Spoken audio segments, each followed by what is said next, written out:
Bonsoir à toutes et à tous, ravi de vous retrouver sur 8 Mont-Blanc, il est 18 h. Bienvenue dans cette édition du Journal de la Rédaction. Nous sommes le jeudi 21 janvier 2021, au sommaire ce soir. Nous nous orientons vers une saison blanche. Les mots du secrétaire d'État chargé du tourisme Jean-Baptiste Lemoyne prononcés ce mercredi soir ont semble-t-il sonné la fin des espoirs et des illusions des professionnels de la montagne. Les remontées mécaniques ne rouvriront certainement pas pour les vacances de février et le monde de la montagne est sous le choc. Et puis nous prendrons la direction d'Annemasse, où la Villa du Parc poursuit sa saison culturelle contre vents et marées. Bien que fermé, l'établissement a choisi de maintenir ses expositions prévues. Celle de René Lévy, consacrée à Aimé Schittelmann, devrait être inaugurée ce mercredi. Jean-Paul Crespi a assisté aux préparatifs. On s'y attendait, c'est désormais officiel, les remontées mécaniques ne rouvriront pas au 1er février. Jean-Baptiste Lemoyne, secrétaire d'État chargé du tourisme, l'a confirmé mercredi soir. Pire, une saison blanche est désormais clairement évoquée par le gouvernement, car une réouverture mi- ou fin février paraît hautement improbable. Après les vacances de Noël, celles de février auront une nouvelle fois un vrai goût amer pour les stations. Je vous propose d'écouter Gilles Léonard, le directeur de Méribel Tourisme. Nous sommes déçus et tristes d'apprendre cette nouvelle. Et cette nouvelle qui va impacter fortement nos acteurs économiques, nos clients et nos saisonniers. C'est le pire des scénarios et qu'on va devoir subir avec une perte financière considérable.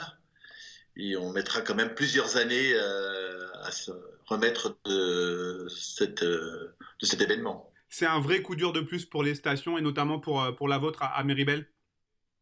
Plusieurs coups durs l'année dernière, au mois de mars, la fin d'une belle saison prématurée.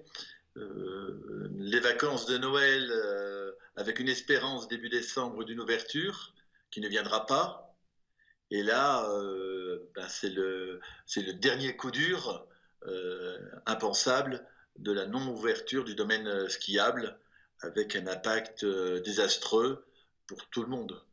Actuellement, on réfléchit, tous les acteurs économiques de la station sont réunis et on envisage, suivant nos moyens bien sûr, les prochaines activités lors des vacances de février. Et c'est penser aussi à l'avenir difficile qui nous attend. Il y a encore un peu de volonté, d'énergie pour se battre ou ça y est, vous avez tiré un trait définitif sur cette saison-là? Je pense que la saison sera une année blanche cette année. Il va falloir redoubler d'efforts pour aller chercher nos clients et il faut y penser dès aujourd'hui. Cette décision de ne pas autoriser l'ouverture des remontées mécaniques n'a pas manqué de faire réagir certains élus locaux. Martial Sadier, député de Haute-Savoie, exige que le gouvernement assume les conséquences de cette décision et assure la survie de tous les acteurs socio-économiques des territoires de montagne impactés. Fin de citation. De son côté, Christian Monteil, le président du conseil départemental de Haute-Savoie, dénonce une décision unilatérale incompréhensible qui met en péril toute une filière économique et saborde la vie d'un territoire. Les mots sont différents pour Vincent Rolland, mais la pensée est identique.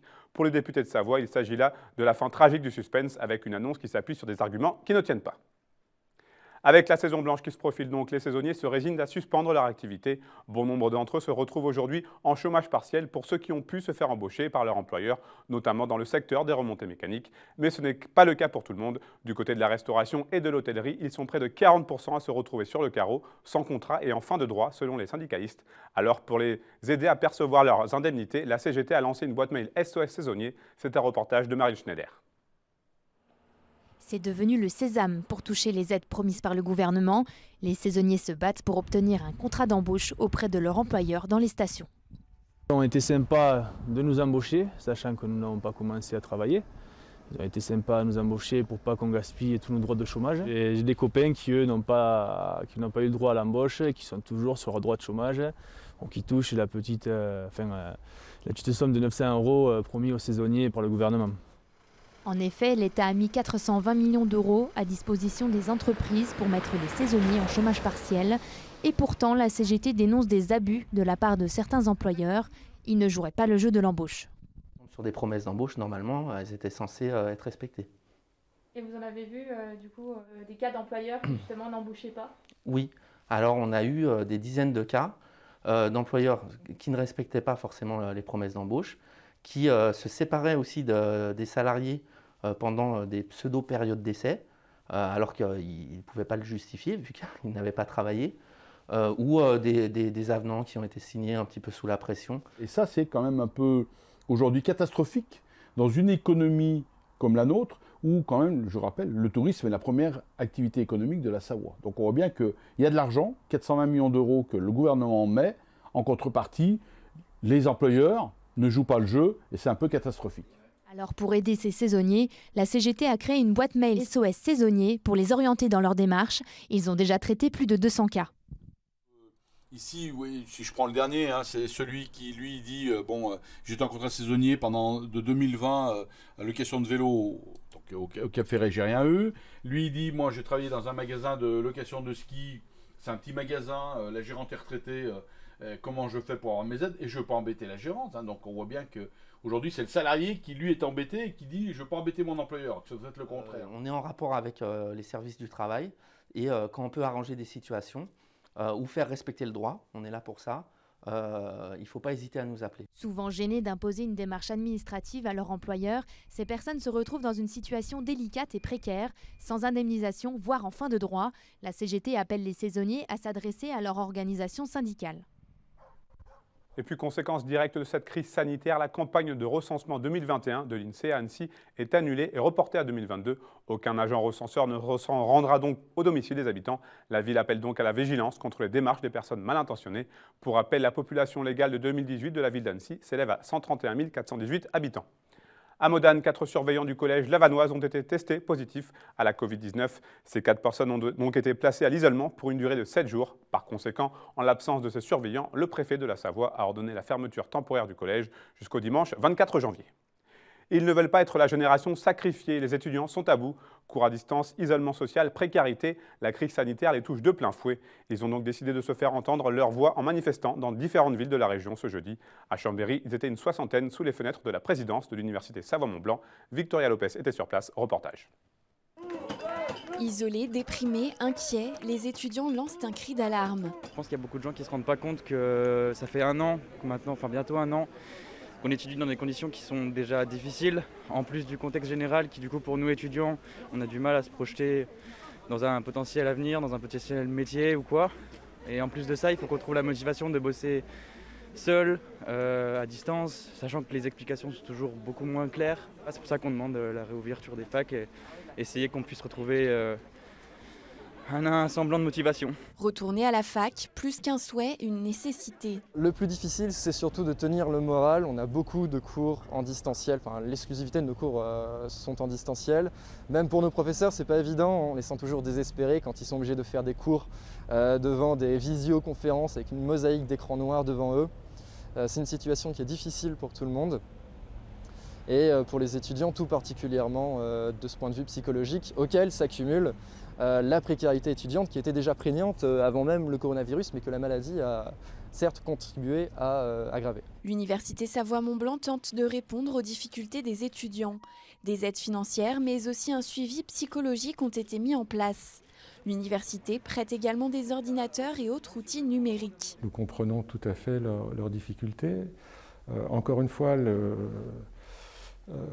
l'université fait tout ce qu'elle peut et les dispositifs vont encore s'accroître dans les jours et les semaines qui viennent. Nous comprenons aussi qu'il y a un chemin étroit à trouver entre la sécurité pour tous et puis éviter de propager davantage l'épidémie et puis le nécessaire retour en présentiel. Il faut trouver cette voie étroite entre les deux. Et ce n'est pas toujours facile. Emmanuel Macron s'est adressé aux étudiants ce jeudi après-midi. Il a affirmé souhaiter un retour en présentiel un jour par semaine et annoncé la possibilité d'ici à la fin du mois pour tous les étudiants d'accéder à 2 repas par jour à 1 € dans les restaurants universitaires. On passe à mon invité du jour. Je reçois ce soir Florent Benoît. Je vous en prie, installez-vous. Bonsoir. Bonsoir. Vous êtes le maire de Vulbens. Vous avez été élu en 2020 après votre victoire au premier tour des élections municipales. Et vous êtes assez jeune, 30 ans il me semble. C'est ça. C'est assez rare pour être souligné. Vous n'êtes pas épargné, dites-moi, pour ce premier mandat en tant que maire, avec toute cette actualité brûlante. Effectivement, prendre ses fonctions dans une situation sanitaire si compliquée. Je rappelle que nous avons été élus en mars, mais nous n'avons pu prendre nos fonctions qu'en juin. Ce sont donc nos prédécesseurs qui ont assuré la continuité entre ces 3 mois. Et puis évidemment, l'ensemble des personnels qui ont assuré la continuité du service public durant cette période. Et à ce titre-là, je tiens à les saluer. Est-ce que cette fonction de maire est conforme à l'image que vous en aviez? Alors, on se fait toujours une grande idée de la fonction d'élu local. Aujourd'hui, être maire, c'est surtout être responsable, effectivement, mais animer une équipe. Parce que quand on est en charge d'une commune, on ne l'est pas seul, mais on est entouré à la fois d'adjoints et puis de conseillers municipaux. Je me suis entouré de talents quand j'ai choisi de mettre en place la liste pour les élections de mars dernier. Des anciens élus, des nouveaux élus, et puis également des gens qui connaissent l'administration, puisque quand on connaît les rouages de l'administration, ça permet d'aller plus vite et d'aller plus rapidement au but, si je puis dire, et de rendre un service à la population qui soit le plus large possible. Je le disais en début d'interview, vous êtes jeune, vous avez donc décidé, avec certains de vos collègues, de créer la Fédération des jeunes élus de Savoie-Mont-Blanc. Pourquoi ce besoin de vous réunir au sein de cette structure? Alors, c'est mes collègues de Savoie avaient cette idée de réunir l'ensemble des jeunes élus, et puis j'avais de mon côté cette envie également. Et on s'est réunis en se disant pourquoi faire les choses chacun de son côté alors qu'on pourrait le faire ensemble. Aujourd'hui, je suis accompagné dans cette démarche par Pierre-Louis Balthazar et Nicolas Poyeux, qui sont 2 élus d'Aix-les-Bains. C'est des élus de la ville. Moi, je suis un élu de la campagne. Des enjeux qui sont différents entre la Savoie et la Haute-Savoie. Pour autant, c'est important de se fédérer. Et puis, au-delà des partis politiques, au-delà d'être des grands maires ou des petits maires, si vous me permettez cette expression, entre la ville et la campagne, ça permet surtout de capter les énergies et puis de partager un réseau et des moyens ensemble pour pouvoir aller une fois de plus vite et plus loin au service du citoyen. Quels sont les objectifs très concrets de votre association? Les objectifs très concrets, c'est de former les élus et puis de leur faire bénéficier d'un réseau. Quand on est jeune maire comme je le suis, j'ai la chance d'avoir sur ma commune un collège qui va s'implanter à l'horizon de 2023, connaître ses conseillers départementaux, savoir que le lycée de Saint-Julien, par exemple, dans le cadre de mes délégations à l'intercommunalité, est trop petit et pouvoir aller frapper à la porte des vice-présidents en charge au niveau de la région Auvergne-Rhône-Alpes, c'est plus facile et ça permet d'aller directement au but. On entend de temps en temps, de plus en plus même de la part des Français, qu'ils ne veulent plus être représentés par les mêmes personnes en poste depuis des années, voire des décennies. J'imagine que quand vous entendez cela, vous dites que vous êtes dans le vrai? Effectivement, l'économie va tellement vite qu'aujourd'hui, elle a pris presque le pas sur le politique. Je pense à la 4G, enfin à la 5G, pardon. Je pense aux crypto-monnaies et à ce genre d'avancées technologiques dans lesquelles les jeunes élus que nous sommes doivent exister, se charger des dossiers et puis les porter pour qu'aujourd'hui, le politique puisse régir ce genre de dispositions qui sont notre quotidien en fait. La création de cette fédération, elle a été bien vue par les élus historiques, ceux qui ont un peu plus d'expérience, que oui, vous êtes amenés à côtoyer? Effectivement, j'ai reçu un grand nombre de félicitations et puis d'encouragements. C'est des gens qui sont prêts à nous aider, des gens qui ont fait leurs preuves en tant que politiques, mais effectivement, entre jeunes, se fédérer, c'est quelque chose qu'ils voient d'un bon œil. C'est une première en Auvergne-Rhône-Alpes. J'ai été contacté par des collègues également du Var ou de la Loire qui sont intéressés par ce genre de démarche qui réunit les jeunes élus de 18 à 40 ans. Le fait qu'il y ait eu de nombreux jeunes élus lors des dernières élections, ça a joué dans la création de la fédération? Évidemment, c'est quelque chose de générationnel puisque on voit que la génération qui était jusqu'ici en responsabilité prend gentiment sa retraite et c'était les baby-boomers qui, de la même manière que les entreprises sont remises à de nouvelles personnes, aujourd'hui le personnel politique est renouvelé et je pense que c'est une chance d'avoir de nouveaux talents qui prennent des responsabilités au sein de à la fois nos communes, nos intercommunalités, mais plus largement. Et auprès de vos administrés, vous avez eu des retours déjà? Écoutez, ils voient ça plutôt d'un bon œil. Ils vous ont élu, donc ça veut dire que déjà ils sont... Oui, ils m'ont élu, mais écoutez, quand on est élu, ce n'est pas un blanc-seing. Aujourd'hui, on a été élu pour un programme, pour des idées, et puis ils jugeront sur pièce dans 6 ans. Une dernière question, monsieur le maire. Est-ce que c'est facile aujourd'hui d'être un homme politique quand on a 30 ans?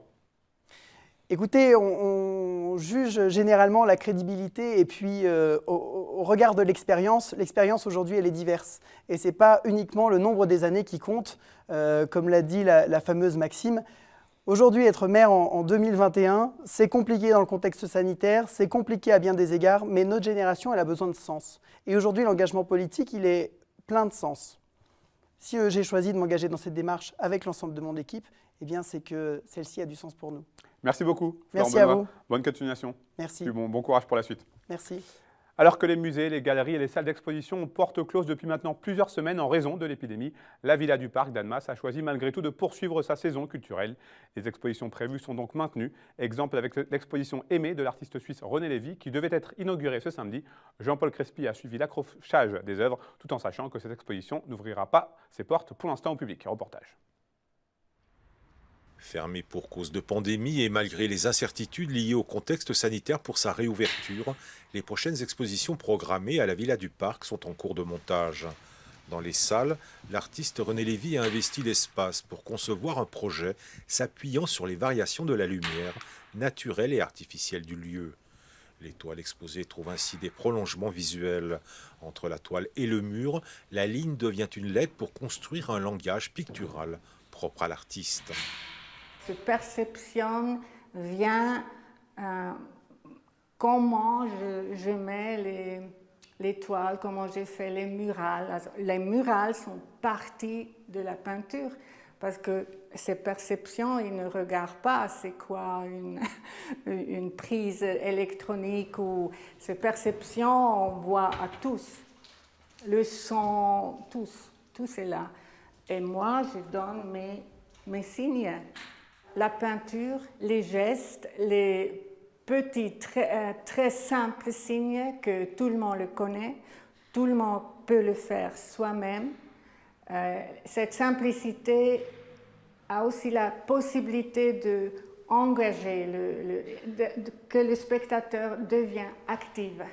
J'aimerais bien qu'on ait une énergie quand on sort.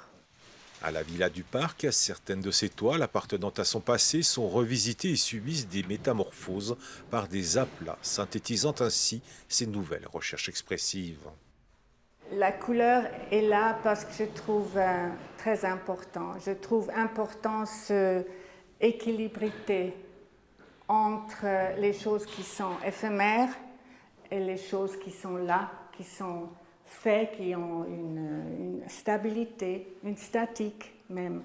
Et ils sont ici, ils sont dans l'espace, ils sont comme des murs dans l'espace. Et tout est clair, on voit. Aimée est le titre de cette exposition, un prénom féminin qui souligne un souvenir, celui d'Aimée Stitelmann. Résistante genevoise, elle a pendant la Seconde Guerre mondiale aidé des enfants juifs à passer illégalement la frontière depuis Annemasse pour se réfugier en Suisse. Condamnée à l'époque par les autorités helvétiques, elle ne fut réhabilitée qu'en 2004. Chaque toile porte également un prénom féminin pour ne pas oublier toutes les artistes trop souvent négligées. À la Villa du Parc, de René à Aimée, la voyelle inclusive se peint et se revendique. C'est la fin de cette édition. Merci à vous pour votre fidélité à l'information sur 8 Mont-Blanc. Après la météo de Thierry Paulme, vous avez rendez-vous avec Victoria Lopez pour le 4e et dernier numéro de votre émission Panorama consacrée à la SPA de Savoie. Il s'agit là d'une rediffusion. Passez une très belle soirée. Prenez bien soin de vous. Vendredi, vous retrouverez Marine Schneider pour le journal.